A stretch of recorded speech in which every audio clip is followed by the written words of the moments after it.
Hi guys! Good afternoon, good evening, and good day. This is RJYC Vlog. So, uulitin ko lamang po na wag po natin kakalimutan yung pagboto ng straight sa PDP laban. Pero before that, meron akong nasagap sa ating puting-kuting na ito daw si Tambanakaw ay handa talagang magluwal ng bilyon-bilyon-bilyong salapi para matanggal lang si BP Sara.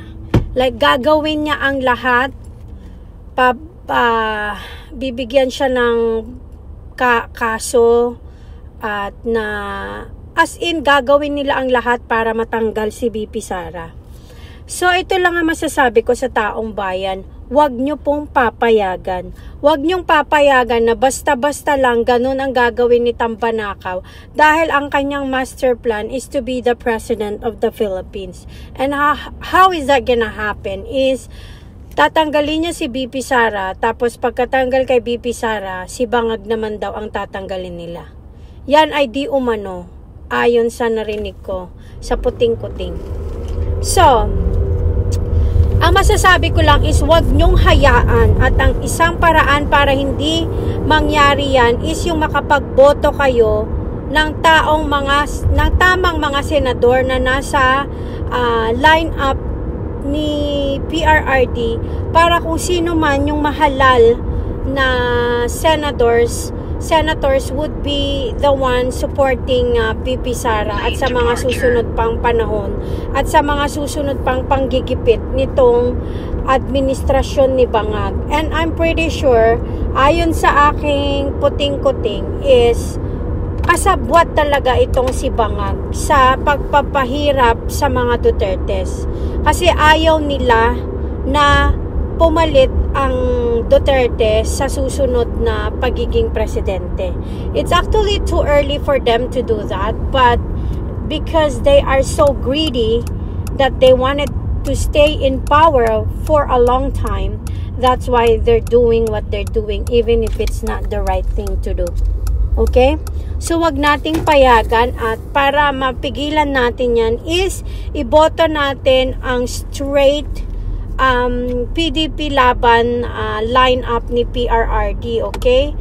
So, yan lang yung paraan para makatulong tayo kay PRRD at kay BP Sara sa paraan na pagboto. Kasi, atong si Tambanakaw, dahil sa kanilang pagkagahaman sa posisyon, para hindi mapigilan yung kanilang ginagawang pangungurakot at pangdidekwat sa pera ng taong bayan, lahat gagawin nila.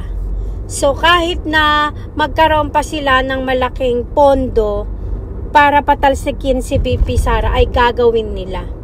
So, pagaganahin nila ang kanilang pera at salapi para mapatanggal talaga si BP Sara. And you should not allow it, because if that's happened, God help the Philippines na lang talaga mangyayari.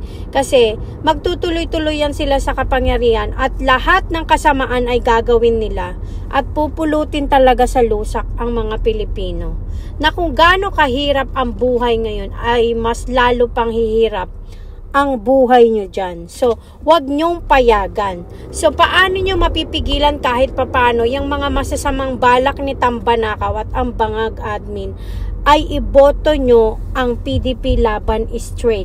Wala kayong palalagpasin. Iboto nyo lahat. Kasi, dun lang kayo makakabawi at makakatulong. Dahil ang bawat boto ng bawat Pilipino ay mahalaga kung ang kalaban mo ay kanang kamay ni Lucifer. Okay?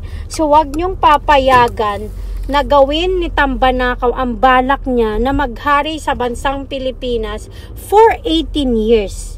Yan daw ang narinig kong ayon sa ating puting-kuting. For 18 years, ganyan ang plano nila. So, wag nyong payagan, and for that to happen is pigilan nyo sa paraang iboto nyo straight ang PDP laban line-up. I will be posting again the line-up for PDP laban on my Facebook account, RJYC Vlog. And I would post it in my YouTube channel RJYC Vlog. Again, wag nating payagan na maghari ang mga kasamaan at mga kamag-anak ni Lucifer sa bansang Pilipinas. Okay? Wag tayong pumayag na ganyan ang gawin ni Tambanakaw. Okay? Again, this is RJYC Vlog. Thank you for listening. God bless. Please like, subscribe, comment, and share. Bye!